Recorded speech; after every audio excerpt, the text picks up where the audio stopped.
Les brèves de lune, c'est quelques minutes par jour pour vous donner à la fois des informations sur les énergies générales et puis sur ce que ça veut dire. Et puis sur la manière dont vous pourriez les utiliser pour être au mieux de vous-même, pour être dans une perspective vertueuse, dans une perspective artistique de votre réalité et surtout dans votre authenticité la plus réelle, la plus profonde. Les brèves de lune, c'est le seul bulletin d'information qui vous fait du bien. Promis. Samedi 2 mars. Eh bien, vous savez ce qu'il y a, ça, samedi 2 mars? Un vide de course. Ça faisait longtemps, hein. C'est incroyable. J'ai du mal, moi, avec ce vide de course aussi nombreux. Réellement, je suis très surprise. J'ai pas encore fait sens de ça, hein, je vais y arriver, mais j'ai pas encore fait sens de ça, très honnêtement. Notre lune en scorpion est d'abord trigone à Neptune jusqu'à 8h47, heure à laquelle le vide de course commence. Le trigone à Neptune, c'est donc entre le scorpion et le poisson. Nous sommes... voilà, ça va être un moment peut-être pas le plus facile pour se concentrer si vous devez vous mettre à travailler, si vous avez un examen avant 8h47 et après c'est le vide de course. Donc on va dire en fait que l'espèce d'expérience de flottage incontrôlé, il commence à 6h50. Voilà. Le vide de course, le trigone à Neptune, pour moi, c'est un peu la même, enfin c'est pas exactement la même chose parce qu'il y en a un où les énergies sont colorées, hein, qui nous arrivent, elles ont une réalité, une nature particulière, celle qui est à la fois du scorpion, du poisson et d'un angle un peu trop facile entre les deux. Le trigone, c'est un angle extrêmement facile, donc il peut y avoir des grands moments de réalisation, mais ça peut être aussi tout simplement qu'on est infoutu de faire ce qu'on a décidé de faire. Ensuite, ce vide de course jusqu'à 14h55, eh ben pareil, hein, moi je le vis un peu comme ça aussi. Mais à 15h25, la lune qui passe en Sagittaire, donc on passe dans un signe de feu. Le Sagittaire, c'est le philosophe échevelé. Oui, il y a quelque chose d'échevelé pour moi dans le Sagittaire, parce que c'est un philosophe qui aime s'entendre parler. Oui, j'ai un ascendant Sagittaire, voilà.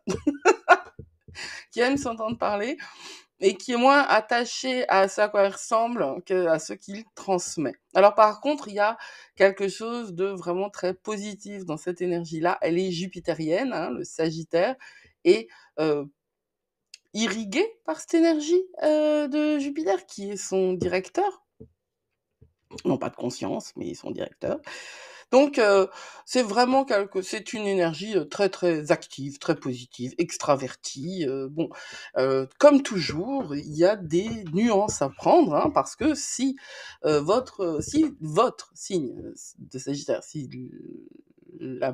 le signe, ouais, tombe dans des maisons 4, 8 ou 12, ce sera beaucoup moins extraverti. Mais bon, il s'agit quand même de liberté, d'incarnation, d'expérience, de grandeur personnelle, de philosophie, d'apprentissage, de pratique spirituelle. Et cette lune-là, elle va être sextile à Pluton.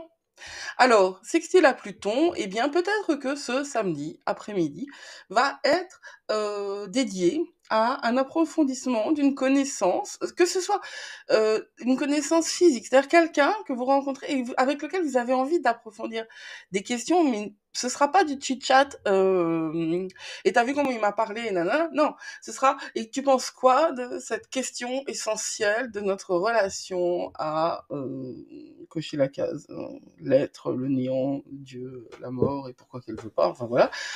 Des conversations et des interactions sous ce transit-là ne seront véritablement intéressantes que si elles dépassent largement l'écume à laquelle on vous contraint actuellement quand on regarde les réseaux sociaux ou la télé. C'est globalement, plus vous pensez, moins vous faites partie de la société. Faites attention, parce que quand Pluton est en jeu, il y a quelque chose de... Et puis que le Sagittaire, il est dirigé par Jupiter, et que Jupiter c'est la planète loup.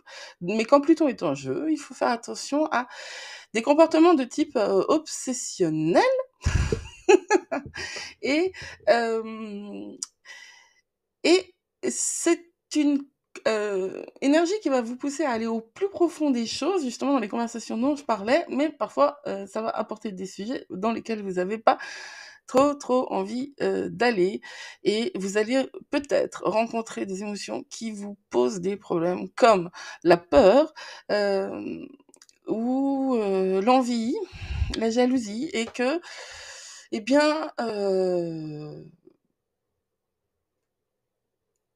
vous pourriez, avec Pluton en jeu, avoir tendance à vous battre la coulpe,